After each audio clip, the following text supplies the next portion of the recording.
میں نے اور آپ نے صحابہ کی سیرت پڑھی ہے، واقعات سنتے ہیں، لیکن ایمانداری سے بتائیے آج ہمارے دل میں وہ جذبہ موجود ہے؟ کئی مرتبہ دکھ ہوتا ہے، ہاں دل میں دکھ کی کیفیات ہوتی ہیں، اور کئی مرتبہ بندے کا دل کرتا ہے بندہ شیئر بھی کر دے، تو آج آپ سے کچھ بات شیئر بھی کرنا چاہتا ہوں۔ سیکولر لوگ، سیکولر ادارے چاہے مسکینوں کی خدمت کے لیے بنائیں، اس کے لیے خبریں آتی ہیں فلاں بندے نے اپنا گھر مختص کر دیا، فلاں بندے نے گھر دے دیا، فلاں ہسپتال کو جی کوٹھی دے دی، فلاں کو ساری جمع پونجی دے دی، فلاں کو ساری جمع پونجی دے دی۔ وہ ادارے جن کے اندر سیکولر لوگ چلانے والے، اور انہوں نے اپنی تنخواہیں 5-5 10-10 لاکھ مینجمنٹ کی لگائی ہوئی، اور انہوں نے اپنے بیچ میں اللہ کی بارگاہ میں آنے والی رقم میں سے حصے مقرر کیے ہوئے، اور پھر بھی کوئی ان کے ہسپتالوں میں چلا جائے، مسکین علاج نہیں ہو رہا، فیسیں پھر بھی موجود ہیں، ہسپتال بنا لیا ہے، فیسیں پھر بھی موجود ہیں۔ ان لوگوں کو تو آپ پیسے دیتے ہیں، ان لوگوں کو تو آپ ڈونیشن دیتے ہیں، ان لوگوں کو تو جو 1.5 ارب کا کوئی گلوکار بھی اگر پروجیکٹ لانچ کر دے، وہ 1.5 ارب روپے اس معاشرے سے اکٹھا کر لیتا ہے۔ اور دین کے ادارے اور مسجدیں جن کے پورے پورے لمبے منصوبے 5-10 کروڑ کے ہوتے ہیں، وہ 5-10 کروڑ اکٹھا کرتے کرتے عمر بیت جاتی ہے۔ آپ کو بھی غور کرنا چاہیے۔ اللہ کی قسم ہمارے اسلاف میں سے ایسے ایسے اسلاف گزرے ہیں جو صرف اور صرف دین کی نشر و اشاعت، دین کے اداروں اور علماء پہ خرچ کیا کرتے تھے۔ ان سے سوال پوچھا جاتا تھا کیوں خرچ کرتے ہو صرف علماء پہ، اور کو بھی شامل کرو، تو آگے ہے جواب دیتے تھے زمین کی پشت کے اوپر، دھرتی کے اوپر انبیاء کے اگر کوئی وارث ہے تو علماء ہیں، انبیاء کا کوئی مشن ہے منشور ہے تو وہ تبلیغ دین ہے، انبیاء کی کوئی میراث ہے تو علم ہے۔ ہم یہ چاہتے ہیں کہ ہم اس کے علاوہ کسی چیز کے اوپر خرچ نہ کریں۔ آپ ذرا غور کیجئے، بندوں کی جان بچانی چاہیے۔ میں مانتا ہوں، میں اس بات کو نگیٹ نہیں کر رہا، کوئی مسکین ہے اس کو علاج کے لیے رقم چاہیے، ٹھیک ہے دینی چاہیے، لیکن یہ جو بیواؤں یتیموں کی مدد کرنے کا درس دینا ہے، یہ کن لوگوں نے دینا؟ آپ ذرا اس بات کے اوپر غور کریں، آپ نے شاید کبھی غور نہ کیا ہو۔ مسجد النبوی کے اندر ایک نماز کتنی نمازوں کے برابر ہے؟ باجماعت 1000۔ آج 1400 برس بیت چکے ہیں، جس مسجد النبوی کے اندر ہر بندے کی نماز باجماعت 1000 نماز سے زیادہ ہے۔ ان 1400 برسوں میں کتنی دنیا اور کتنی خلقت نے وہاں پہ نمازوں کو ادا کیا ہوگا؟ کیا ان نمازوں کا اجر و ثواب حضرت عثمان کو نہیں مل رہا ہوگا؟ جو نیکی کی کام کی جڑ ہے، جو بنیاد ہے، کیا آج قرآن کے لاکھوں طالب علم، کروڑوں طالب علم 1400 سال میں جو پیدا ہوتے آئے، ان سب کا اجر و ثواب ان صحابہ کے کھاتے میں نہیں ڈال رہا ہوگا جنہوں نے قرآن کی تعلیم دینے کی ابتدا کی تھی؟ آپ شاید بات نہیں سمجھے۔ آج امام بخاری کو 1200 برس بیت چکے، آج محدثین کو دنیا سے گئے ہوئے ہزاروں برس بیت چکے ہیں، آج بھی کوئی طالب علم جب وہ حدیث پڑھتا ہوگا تو ان کو اجر و ثواب نہیں ملتا ہوگا۔ آپ نے دین کے کام کو بڑا معمولی لے لیا۔ 1 حافظ، 2 حافظ، 10 حافظ، 100 حافظ بھی کوئی دین کا ادارہ بنا جائے تو کیا پتا ان 100 میں سے ایک قاری ادریس اعظم پیدا ہو جائے، کیا پتا؟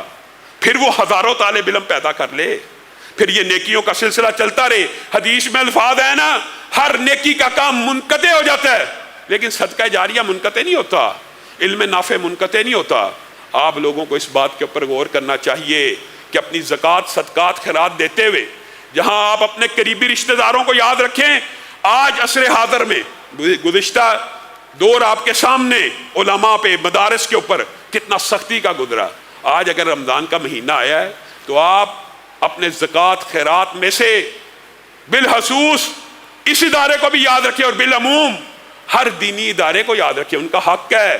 یہ وہی طالب علم ہے اللہ کی قسم جنہوں نے آپ کو، جنہوں نے آنے والی نسلوں کو، ایک بھی ان میں سے عالم پیدا ہو گیا پھر ہزاروں طالب علم پیدا کرے گا، پھر ان میں سے کوئی پیدا ہو گیا پھر ہزاروں طالب علم پیدا کرے گا۔ یہ سلسلہ ختم ہونے والا نہیں ہوتا۔ اس لیے اس دین کے کام کی سب سے زیادہ اہمیت ہے کیونکہ یہ انبیاء کی میراث ہے۔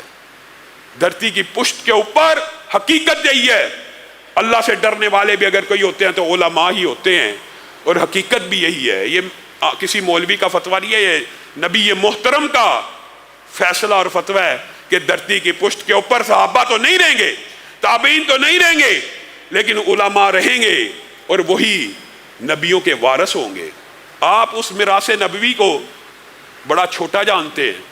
5-10 کروڑ روپیہ اکٹھا کرنا ہو، ایمانداری سے بتائیے، صرف 100 بندہ 10-10 لاکھ دے دے، 10 کروڑ روپیہ اکٹھا ہو جاتا ہے۔ اور میں الحمدللہ ایسے بندوں کو جانتا ہوں جو دے سکتے ہیں، لیکن دینے کی باری آئی، گھر وقف کر دیا سیکولر لوگوں کے لیے۔ اللہ کے فضل و کرم سے اس ادارے میں تحدیث نعمت کے طور پہ ضرور کہنا چاہتا ہوں، ہمارا یہاں پہ کوئی مینجمنٹ کا، کوئی ادارہ چلانے والے کی تنہا یا مینیجریل اخراجات نہیں ہے۔ حیران ہو جاتا بندہ، وہاں پہ جو زکوٰۃ اکٹھی کر رہے ہیں، وہاں پہ جو مینیجر ہیں 5 لاکھ 10 لاکھ تنہائیں۔ جناب جی جو زکوٰۃ آتی ہے اس میں سے بھی جناب جی کٹوتی ہوتی ہے۔ یہاں پہ اللہ کے فضل و کرم سے تحدیث نعمت کے طور پہ کہہ رہا ہوں، جو آپ دیتے ہیں الحمدللہ اس سے زیادہ میرے ساتھی، میرے نمازی یہاں پہ موجود ہیں اور میرے خاندان کے لوگ موجود ہیں جو آپ سے زیادہ کنٹریبیوٹ کرتے ہیں۔ پھر آپ کے سامنے اگر ایک ایسی اپرچونٹی موجود ہے تو اس کو چھوڑ کر مشکوک جگہوں پہ دینا۔ میں علاج کروانے کے حوالے سے مسکین کا، غریب کا، اس کی مذمت نہیں کر رہا یا اس کا انکار نہیں کر رہا، لیکن آپ لوگوں کو بھی تو سوچنا چاہیے۔ بلکہ آپ لوگوں کو یہ بتلایا کس نے ہے؟ یہ بھی علماء کا، رسول اللہ کی حدیث عوام تک پہنچانا علماء کا کام ہے۔